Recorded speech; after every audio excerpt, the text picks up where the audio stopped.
সিসিমপুরের প্রিয় চরিত্রগুলোকে চোখের সামনে পেয়ে শিশুদের এই বাঁধভাঙা উচ্ছ্বাস। পর্দার চরিত্র বাস্তবে পেয়ে একটু ছুঁয়ে দিতে মন চায় সবার, আর তাই নেচে গিয়ে সবার সাথে আনন্দ ভাগাভাগি। শিশু প্রহরে সকাল থেকেই সন্তানদের নিয়ে লাইনে দাঁড়িয়ে সোহরাওয়ার্দী উদ্যানে প্রবেশ করেন বাবা মায়েরা। পুরো মেলা জুড়েই ছিল শিশুদের দুরন্তপনা।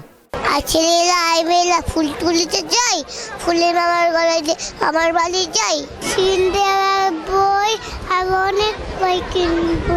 বিভিন্ন রকমের বই থাকে, বিভিন্ন রকমের পাঠক থাকে, দেখতে অনেক ভালো লাগে। হালুমের বই পছন্দ, টুকটুকির বই পছন্দ, শিকুর বই পছন্দ, ইকলির বই পছন্দ, মোটু পাকলু, হিসেবের গন্ডা আর শিবা।